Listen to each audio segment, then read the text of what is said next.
ანუ ჩვენ გავიღვიძეთ მოცემულობაში, სადაც ამერიკა ამბობს, რომ თავიდან კონფიგურაციას ვახდენ მთელი აი ჩვენი მოკავშირეების ქსელთან ურთიერთობის, აქედანვე შეიძლება იცოდეთ, რომ ეს კონფიგურაცია იქნება ბევრად დაცლილი იდეოლოგიური შინაარსისგან, კანადას დაუწესებ სანქციებს კი არა, საბაჟო გადასახადებს, მექსიკას დაუწესებს საბაჟო გადასახადებს, ევროკავშირს დაუწესებს საბაჟო გადასახადებს, მუქარისენით დაველაპარაკები გრენლანდიაზე, მოთხოვნებს წაუყენებ დანიას და ასე შემდეგ. ანუ კონფიგურაცია, ფორმა ძალიან მყარ მოკავშირეებთანაც იქნება ხისტი საკუთარ ინტერესებზე დაფუძნებული ლოგიკის, ხოლო რაღაცა შორეულ მოკავშირეებზე, რომელთა მოკავშირეობაც ისედაც მოკავშირეობის მნიშვნელობაც ისედაც კითხვის ნიშნის ქვეშ იდგა, იქ საერთოდ ისე დადგება საკითხი, რომ ეგ ხალხი აღარც მაინტერესებს პრინციპში თუ დამჭირდება რაღაც დონეზე შეიძლება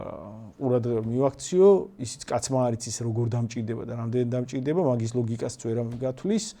და მანდიდან გამომდინარე მოდით აი თქვენი თავი თქვენადვე გეკუთვნოდეთ. ამერიკა მეგრე დააყენა. ანუ იმ ამერიკიდან რომელიც ულტრალიბერალური, ანტიეროვნული, ანტიქრისტიანული პოლიტიკის გამტარებელი იყო, ეხლა იქ მოვიდნენ ძალები, რომლებიც ამბობენ, რომ აი ეს ანტიეროვნული, ანტიქრისტიანული LGBT იდეოლოგიის გამტარებელი ხალხი ცუდია, ეგ ხალხი მეჯავრება და მაგ ხალხს აქაც ვებრძვი და სხვაგან ჯანდაბაში ზანდაბამდე გზა ქონიათ. ეგ ერთის მხრივ და მეორეს მხრივ სხვაგან რა ხდება დიდად არ მაინტერესებს, ამიტომ იქ სადღაც საქართველო იქნება, უკრაინა იქნება, არ ვიცი, მონღოლეთი იქნება თუ სადაც გინდა, შუა აზია თუ სადაც გინდათ, იქ თქვენ თავს თქვენად მიხედეთ, თქვენ მიხედეთ.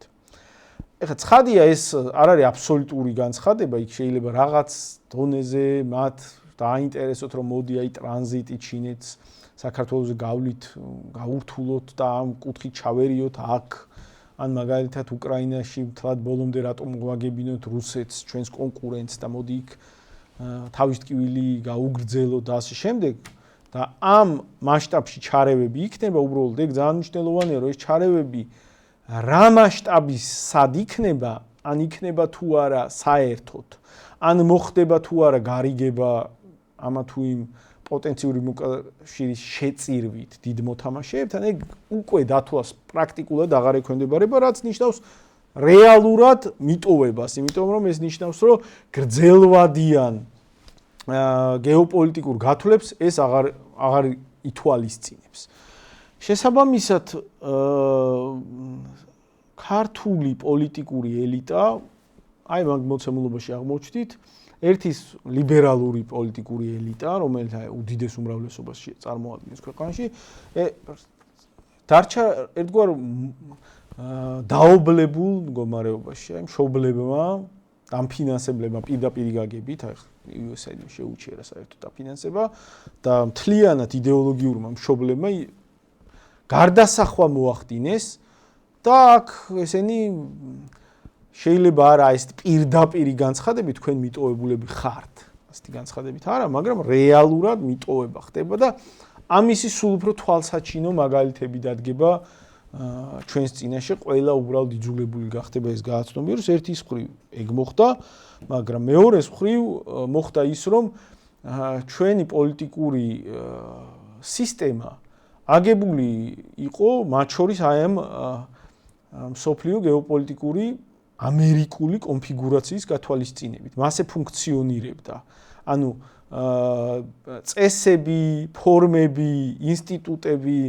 მექანიზმები, რომელიც აი გამართულ ფუნქციონირებას ითვალისწინებენ,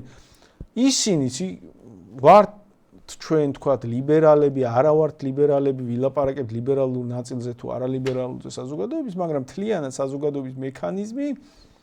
ამ ლოგიკის ირგვლივ იყო აწყობილი. და უნდა გვესმოდეს, რომ რადგან ეს გლობალური ლოგიკა ინგრევა, ცვლილებები შეეხება ყველას. და გარდასახვა მოხდება არა მხოლოდ იმ კუთხით, რომ დაობლდა ლიბერალური ფლანგი, არამედ იმ კუთხითაც, რომ შიდა პოლიტიკური მექანიზმის გამართულობა დადგება კითხვის ნიშნის ქვეშ და იქნება თავიდან გადასაწყობი. და ეს მნიშვნელოვანია გავაცნობიეროთ რა კუთხით დადგება კითხვის ნიშნის ქვეშ ეს ყველაფერი იმისთვის რომ ჩვენ ამ გადაწყობის პროცესში რამე კატასტროფაში კი არ აღმოჩნდეთ არამედ სწორად მოვახდინოთ ადაპტირება და რაღაც ადეკვატური სწორი გამართული სახელმწიფოებრიობა მივიღოთ საბოლოო ჯამში იმისთვის რომ ჩვეულებრივი ადამიანებისთვის რომლებიც ძირითადად სუვერენიტეტის მხარდამჭერები უნდა იყვნენ სუვერენული სახელმწიფო მისაღები ფორმით არსებობდეს. ამ ფონზე რომ გადავიდეთ ახლა თქვათ ჩვენი მეორე ნაწილზე ჩვენი დღევანდელი საუბრის ამ ფონზე ლოგიკურია ეს იმედგაცრუებული და ძალიან აშკარად გაცვეთილი ფორმა რომ შეიძინა აი უკვე მე რამდენი თვეა მიმდინარე საპროტესტო ტალღამ თბილისში ტალღა გრძელდება ხალხი გამოდის მაგრამ ხედავთ რომ ბრძოლის უნარიანობა მათი რეაქციის უნარი გამოწვევებზე მათ შორის შეგნებულად ხელისუფლების მიერ მათთვის თქო გამომწვევად გადადგმულ ნაბიჯებზე მათი ბრძოლის უნარიანობა სერიოზულად არის შერყეული. ამის კაი მაგალითი იყო კვირას გამართული აქცია, სადაც რაღაც დიდი რიხით აანონსებდნენ დღეებით ადრე სერბეთში მომხდარი არეულობების გამოსვლების საპროტესტო აქციების ფონზე, სადაც ეს მაგისტრალების გადაკეტვამ პრემიერ-მინისტრის გადადგომა გამოიწვია, აქაურმა პროტესტის მონაწილეებმაც, ორგანიზატორებმაც დააანონსეს, რომ ჩვენს გადავკეტავთ თბილისი დასავლეთისკენ მიმავალ მაგისტრალს და ამით უზრუნველყოფთ იმას, რომ ხელისუფლება სერიოზული დისკომფორტი შეექმნება. პასუხად ხელისუფლებამ გაავრცელა მუქარები, რომ ეს გადაკეტვა არის სისხლის სამართლის დაანშაული, ამაზე ეს ითვალისწინებს სტრატეგიული მაგისტრალის გადაკეტვა ითვალისწინებს პატიმრობასაც მუქარები ვრცელდებოდა და რომ ნახეთ თბილისის გასასვლელში შეკრებილი ხალხის რაოდენობაც არ იყო საკმარისი იქ შემდეგ ეს ხალხი გაუბედავად იდგა აშკარად ანუ შეიძლება საკმარისი არ იყო მაგრამ საკმარისი არ იყო იმისთვის რა რიხითაც აანონსებდნენ მაგრამ სულიად საკმარისი იქნებოდა იქ ვიღაც მოწყოლა რომ მიწოლა რომ ეფიქრა გზასთან მდგარი სამართალდამცავებისთვის რაღაცა სერიოზულ დისკომფორტს შეუქმნიდნენ მათ ეგეც ვერავინ იქ აშკარად ჩანდა რომ ვერ გაბედა მერე სამართალდამცავებმა საკმაოდ ხისტი ფორმებით რაღაცა მუშტიკრივით ჩატენეს ბევრი მიტინგის მონაწილე მანქანებში მოხვდათ კიდევაც ამ მონაწილეების ამ მომიტინგეების ნაწილს და აშკარად შეურაცხყოფელი მათთვის შეურაცხყოფელი ფორმები ნაწილი დააკავეს და მათთვის შეურაცხყოფელი ფორმებით მიტინგი არ მისცეს მათ საშუალება გზაზე გადასულიყვნენ მე ესენი რაღაცა უიმედო დაბრუნდნენ სადაც თბილისის ცენტრისკენ და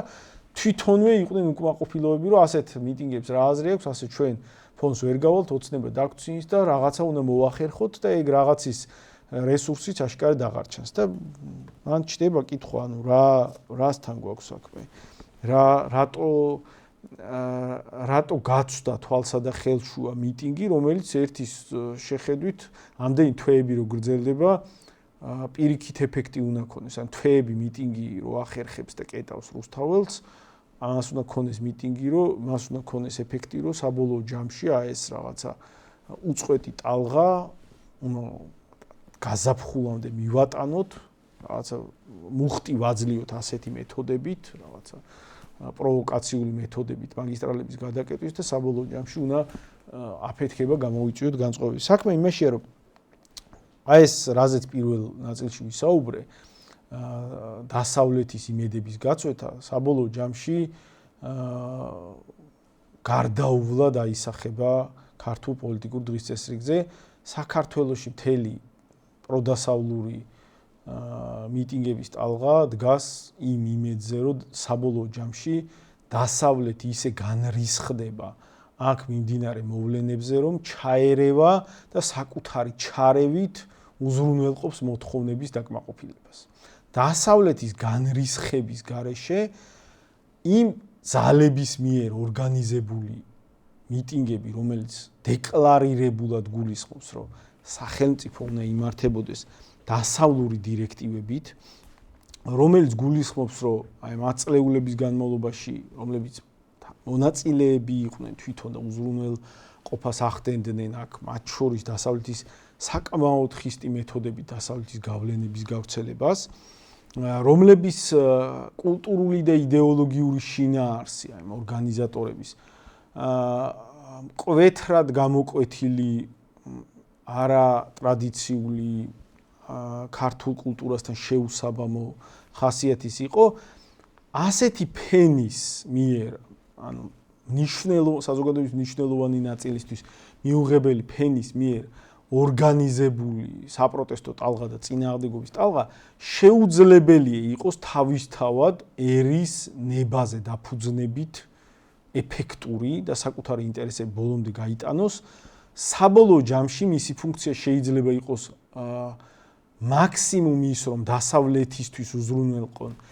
შესაბამისი მისაღების სურათი იმისთვის, რომ შემდეგ დასავლეთმა მოახდინოს სათანადო რეაქცია, თქვათ აღშფოთდეს აქ მიმდინარე მოვლენებზე, გამოაცხადოს, რომ მე აი ხალხის დაცვისთვის იძულებული ვხდები, რომ ჩავერიო ამ ყველაფერში და აი რადგან ხალხი ახლა ამ დღეშია ზეწოლას მოახდენ, ან საერთოდ დავსჭი აქაურ ხელისუფლებას და აიძულებ უკან დაიხიოს. მთელი დასავლური და პროდასავლური ძალების იმედები დგას მაგაზე. ჩაერევა დასავლეთი, იმედები კი არა, ობიექტურად ეგრეა, სხვა შანსი არ არსებობს. მთელი პროდასავლური ძალების შანსები და ტაქტიკა დგას მაგაზე. უბრალოდ ჩვენ მივიღეთ რეალობა, სადაც ამერიკა, მთავარი გამწევი ძალა,